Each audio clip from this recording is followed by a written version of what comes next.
It's time. For attribute training, let's do this. Today, all you're gonna need is a belt. You should have at least one or maybe even several. And your choice between a tree or a door. That was really odd. Let's get started. Enjoy these brief tutorials on how to set yourself up for success with these exercises. Simply take one end of your belt, tie a double knot on that side, shove it through the other side of the door, and do your best to close the door. To use your tree effectively, make sure your belt can first wrap around it. Please wrap one end around the tree and tie a knot or a double knot. You should have one long end and one short end once your knot is tied.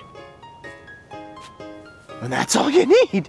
Though I personally prefer to use the door due to the current state of distance learning happening in my establishment, I'm going to be using the tree instead for some awesome clench work. So here's how it happens. I'm going to simply take the belt, wrap it around my neck, and make sure that I hold it tight without choking myself. If that wasn't convincing enough and terrifying, please still don't do it, and trust me, I am a professional, believe it or not. I'm making contact on a tree as well, so don't make contact too hard. What I'm essentially going to do is pull myself in and throw an elbow and then shuffle out of range. Do it with the other side. Let's give this a go. The belt is around my neck to represent the opponent's hands wrapped around my neck. We call this clench range. Posture is of the utmost importance, so I do not give the opponent the advantage. Keep your hips forward, try to flex your back upwards, get close to the tree or the door. Make very light contact with your ulna bone, the largest bone in your arm. The benefit of having a tree is being able to move 360 degrees, so try not to get leg tied. Again, posture is of the utmost importance. Next one is a knee.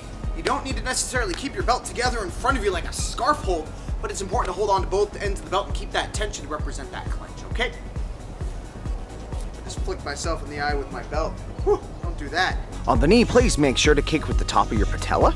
Extend those hips forward while keeping it live. Don't forget about your posture. If you'd like, you can split your grip and add an elbow in there. Keep it live and have some fun. Looks like Inside Wrenchy has a couple of other concepts to add. Now it's important to remember that the proper way to clench is not like this, not like this, and not like this. I'm going to take my hands like a clapping motion, but I'm going to turn one perpendicular to the other without extending my thumbs. From there I grab over the top, verticalize it, and try to pinch my elbows in. This would be the way that I'm throwing the elbows and keeping control of the opponent's neck while I'm doing my strikes. Back to you. And a great point he has, or I guess I have. What we're going to do at this point in time is wrap our head around the neck, but only hold on to it with one side. Make sure there's enough space here to represent the opponent's arms. Yeah. What I'm going to essentially do is I'm going to go over the top of one arm, underneath the other, so I'm kind of making a snake motion. That bottom hand's going to re-grab. So duck under. Now I control the outside of the arm into what we call an armbar. As I'm doing the over-under snake motion, regardless of the hand that it's with, I want to make sure that one, I do not do the speedometer when I'm attempting to re-grab the other side. Rather, I pull my elbow down and keep my hand in place. Because the person who's trying to do some bad to my face is going to have their posture compromised. Which is good news for us. Take your right hand and sneak it over the top of the right side of the belt and underneath the left side of the belt. From there, I'm going to re-grab the left side of the belt with that same right hand, so I'm holding it from the outside now. Duck underneath the belt so it passes to the other side of your head. The left arm comes in by maintaining pressure on it with your forearm. On an opponent, this would represent the elbow or the shoulder to use leverage to establish a sense of dominance. Lots of big words there. Kind of along the same lines, but less focused on clench range, is we're going to go over something called a bob and weave, which is typical in boxing and up-close sparring maneuvers. Whatever side's in front, the opposite hand wraps a belt around my head and must remain taut the entire time. I look at my opponent, or a tree, I duck my head underneath. Remember the importance of keeping the belt taut. Notice the combination between leg movement, body movement, and head movement. Bend over slightly, squat down with your legs, bending at your knees, duck your head down slightly to arrive at the other side. You are not simply doing an Oompa Loompa, headbutting the tree, or doing something Wrenchy would do. Once comfortable, if the belt is in front of you, you can add strikes.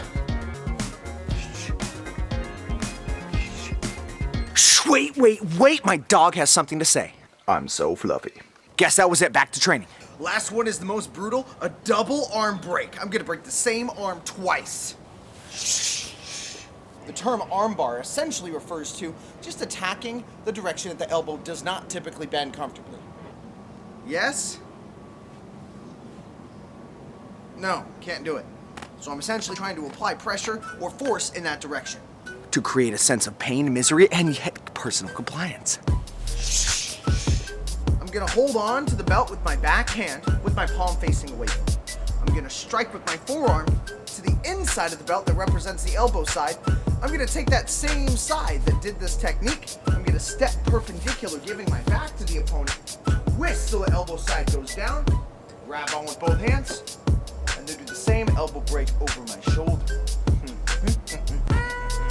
Pick a side of your belt to represent the elbow, therefore the striking surface. Hold on to the belt with your backhand, keeping the belt taut at all times. Smash the elbow side of the belt with your forearm on your front hand. That same side is gonna step, giving your back to the opponent, but you still have control of the wrist, keeping the belt taut. Pull the elbow side down over your shoulder, representing a fantastic Kung Fu elbow snap shenanigans thing mode. Boom. Boom, baby.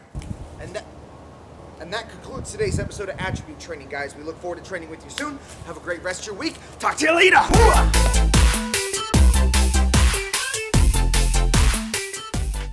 We hope you enjoyed today's video and will tune in to more. Every time someone subscribes to our channel, a Bob somewhere gets ours. Help out this poor dummy. Subscribe now! Have you subscribed yet?